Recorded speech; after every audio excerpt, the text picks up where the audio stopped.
శ్రీ గురుభ్యో నమః.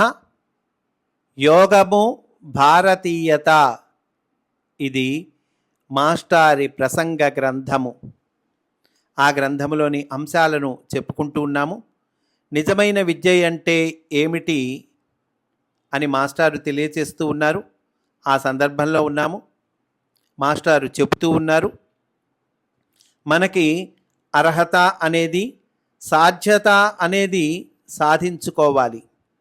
ఏ గుణములు మన దగ్గర ఉంటే ఇప్పుడున్న నవీన యుగములో మానవుడు కనిపెట్టిన విశేషములన్నిటినీ మానవుడు పొందుటకై అర్హుడై ఉంటాడో, తనను తాను నశింపచేసుకోకుండా యుద్ధాలవి చేసుకోకుండా ఉంటాడో, అలాంటి ఆత్మ విజ్ఞానము, ఆత్మవిద్య అనేది కావాలి.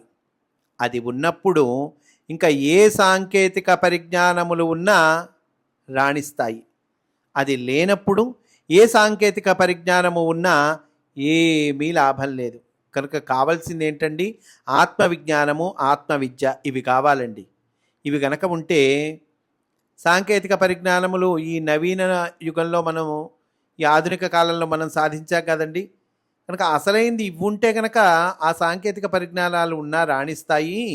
అది లేనప్పుడు ఏ సాంకేతిక పరిజ్ఞానం ఉన్నా లాభం లేదంటున్నారండి. అవి సూటిగా యుద్ధంలోకి తీసుకొని వెళతాయి మనిషిని. అంటే ఉత్త సాంకేతిక పరిజ్ఞానం ఉంది, ఈ ఆత్మవిజ్ఞానం, ఆత్మవిద్య లేదనుకోండి, ఏమవుతుందండి? సూటిగా యుద్ధములోనికి తీసుకొని వెళుతాయి మనిషిని. ఇది మనము గమనించుకోవాలి. ఈ దృష్ట్యా మనం చూసినప్పుడు నాకు నిన్న ఇవాళ కలిగిన సంతోషానికి మేరలేదు. ఇక్కడున్న పరస్పరత్వము కుటుంబానికి మధ్య కానియండి, ఒక కుటుంబంలో ఉన్నటువంటి వ్యక్తుల మధ్య కానియండి, ఇది మీకు గ్రామాలలోనూ నగరాలలోనూ ఈ రోజున కనిపించదు. గ్రామాలు అంటే పల్లెటూళ్ళు. మన విద్యావంతులు చేసిన దోషము చేతనే రాజకీయంతో కుళ్ళి వాసన కొడుతున్నవి. నగరములలో కొన్ని లక్షల మంది ఉన్నప్పటికీ కూడా ప్రజలతో కళకళలాడుతూ ఉండకుండా ప్రజలు అనే సూక్ష్మజీవులతో లుకలుకలాడుతున్నాయి. ఏ ఇద్దరికీ సంబంధం లేదు. ఒకడు ఇంకొకడిని తినటంలోనే ఉన్నాయి. ఈ విధంగా అంతర్జాతీయ మానవులుగా ఉండటానికి బదులు మనము మన జాతిలోనే రోగవ్యాపక సూక్ష్మ క్రిములులాగా తయారయ్యాయి. మనలను మనమే శపించుకున్నాము. ఈ శాపము మనమే తొలగించుకోవాలి. ఎప్పుడు కూడా మనము చేసినటువంటి అపచారాలను భగవంతుడు కానీ ప్రకృతి కానీ తీసివేయరు. ప్రకృతి మనకే వదిలిపెడుతుంది తీసివేయటానికి. మానవుడు బుద్ధిజీవి కనుక తాను చేసిన పొరపాట్లు తానే సర్దుకోవాలి, కానీ జంతువులలో ప్రకృతి సర్దినట్లుగా సర్దదు ఎన్నడూ కూడా. అందుచేతనే కర్మబంధము అన్నది మానవుడికి ఉన్నది, జంతువులకి చెట్లకి లేదు. కర్మఫలం అనుభవించటం కర్మబంధం అనేది. అంటే ఈ కర్మబంధం అనేటువంటిది మానవుడికే ఉందటండి, జంతువులకి చెట్లకి లేదుట. కర్మఫలం అనుభవించటం కానీ కర్మబంధం అనేది కానీ జంతువులకి చెట్లకి లేదటండి.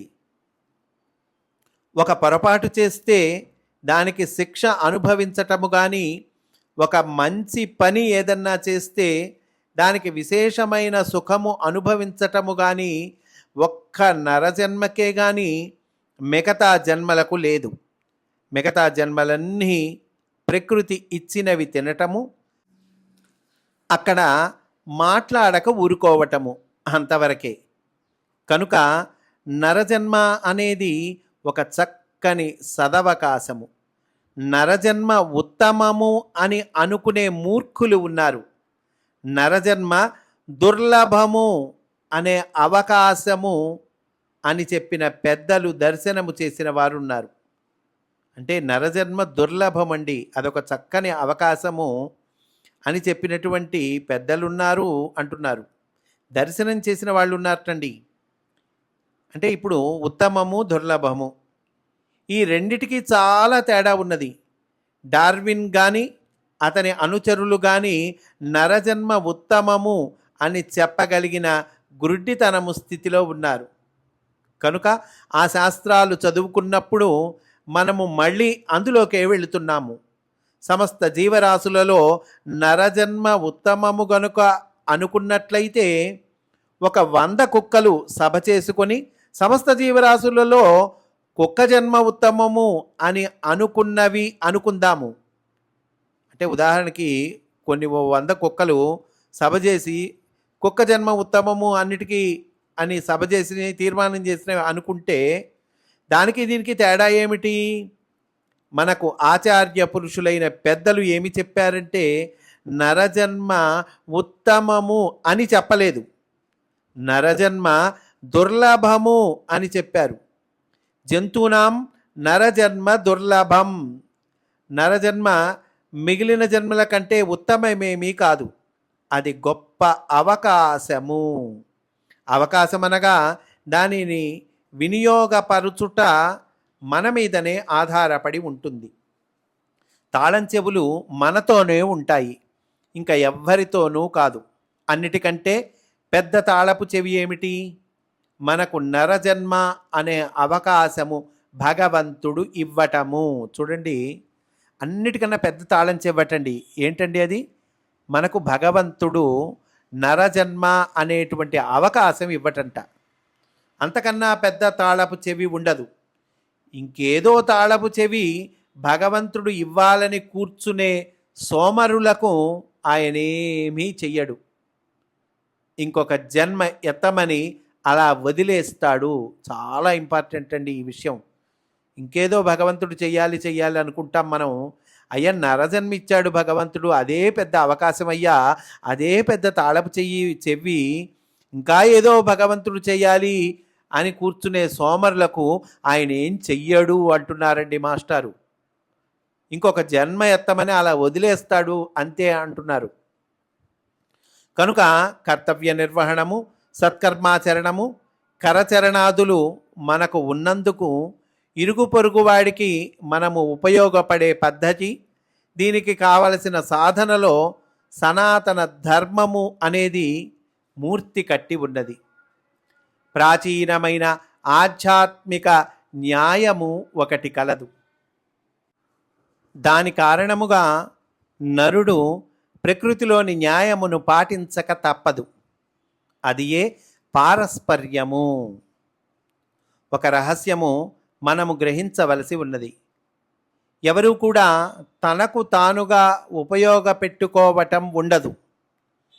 ప్రకృతి ఒకడికి ఇంకొకడితో తాళము బిగించి పెట్టినది. దాని ద్వారానే మనము జీవించగలము, సుఖించగలము. ఇంకొక మార్గము లేదు. మానవులు ఎవరు కూడాను తనంతట తాను దుఃఖపడవచ్చు కానీ తనంతట తాను సుఖపెట్టుకొండటము ఉండదు. అంటే తనంతట తాను దుఃఖపడవచ్చటండి, కానీ తనంతట తాను సుఖపెట్టుకోవటం ఉండదట. ఏమిటండి మాస్టర్ వివరిస్తున్నారు. నేను మీకు కావలసిన పని ఏదన్నా చేస్తే, మీరు నాకు కావలసిన పని చేస్తే ఇద్దరు సుఖముగా ఉండటము ఉంటుంది, కానీ ఇంకొకటి లేదు. చూసారా, ఒక చేతికి దురదగా ఉంటే ఇంకొక చెయ్యి గోకవలసిందే కానీ మొదటి చెయ్యి గోకలేదు. ఒక చెయ్యికి దురద పుడితే అవతల చెయ్యి గోకవలసిందే. చూడండి, చాలా తేలిక చేసి చెప్తూ ఉన్నారండి కాన్సెప్ట్ని మాస్టారు. ఒంటి మీద ఎక్కడన్నా ఏదన్నా చూడాలంటే కన్ను మిగతా భాగాలను చూడవలసింది కానీ తనకు తాను చూడలేదు. చెవి మిగిలినవి వినవలసిందే కానీ తనకు తాను వినలేదు. దీనిని బట్టి ఏమి తెలుస్తుంది? సృష్టిలో మిగిలిన వాళ్ళ సహాయము లేనిది ఏ ఒక్కడు జీవించటము అనేది లేకుండా ప్రకృతి జీవరాశులను సృష్టించి వదిలిపెట్టింది. వాళ్లలో దీనిని అర్థము చేసుకున్న జీవుడిగా మానవుణ్ణి సృష్టించి వదిలిపెట్టింది. ఎప్పుడైతే అర్థం చేసుకునే బుద్ధి ప్రకృతి అతనికి ఇచ్చిందో ఆ మానవుడు ఆ బుద్ధిని ఉపయోగించి ఆ రకంగా ప్రవర్తించటం మొదలుపెట్టినప్పుడు అప్పుడు మాత్రమే సుఖం ఉంటుంది. లేకపోతే ఎన్ని విద్యలున్నా సుఖం లేదు. ఎవడు కూడాను ఈ ప్రపంచంలో ఇంకొకడికి కావలసిన పని చేసి పెట్టనిది జీవించటానికి ఈ భూమి మీద వీలు లేదు. తెలియక అనుకుంటాము, ఎవరి ఉద్యోగం వాళ్ళు చేసుకుంటున్నాము, ఎవరి వ్యాపారము వాళ్ళు చేసుకుంటున్నాము, ఎవరితో మనకు సంబంధం లేదు అని. ఇట్లా తెలియక అనుకుంటాంటండి. మనము ఉద్యోగము చేసినా, వ్యాపారము చేసినా, గుమాస్తాగిరి చేసినా, కార్మిక వృత్తి చేసినా సరే ఇంకొకడికి పనికి వచ్చే పని చేస్తున్నాము కానీ మనకు పనికి వచ్చే పని చెయ్యటము లేదు. ఏ వృత్తి అయినా సరే మీరు తీసుకోండి, జీతమైనా సరే, వ్యాపారము మీద వచ్చే లాభమైనా సరే ఇంకొకళ్లకు పని చేయటము వలననే వస్తుంది. ఈ ధర్మము తెలియాలి.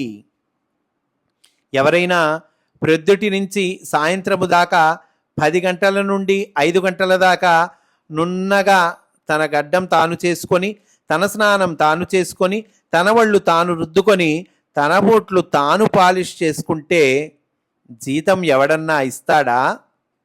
అంటే నా ఉద్యోగము నేను చేస్తున్నాను అంటాము. ఇది ఎంత తెలివి తక్కువ! నా పని నా ఉద్యోగము నేను చేస్తున్నాను అనుకోవటం తెలివి తక్కువ. నా బూట్లు నేను ప్రొద్దుటి నుండి సాయంత్రం దాకా పాలిష్ చేసి కొంటే ఎవడన్నా జీతం ఇస్తాడా? కనుక జీవితంలో ఇతరుల పనిని మనము చేయక తప్పదు అని గ్రహించాలి. అయితే ఉద్యోగము కానీ వృత్తి కానీ చేస్తున్న వాళ్ళలో కొందరు ఏడుస్తూ బ్రతుకుతారు, ఏడుస్తూ పని చేస్తుంటారు.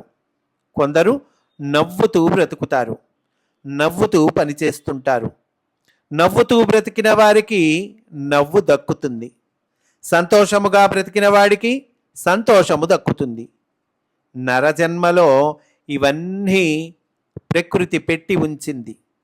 ప్రకృతి యొక్క గుప్త భాషను మనము అర్థము చేసుకోవాలి. ప్రకృతి అందించే విచిత్రమైన శాస్త్రాల్ని, సంకేతాలని మనము తెలుసుకోవాలి. పెద్దలైన వాళ్ళు ఇలా జీవించటానికి ప్రయత్నము చేసి కొంత నెగ్గుచున్నారు. మీ కాలనీలో ఉన్న 10 మంది ఎలా జీవిస్తున్నారో అలా జీవించటానికి ప్రయత్నము చేసి కొందరు కొంత నెగ్గి కొంత నెగ్గక అవకాశము ఉండి, లేక మిగిలి ఉన్న వాళ్ళు బయట చాలామంది ఉన్నారు.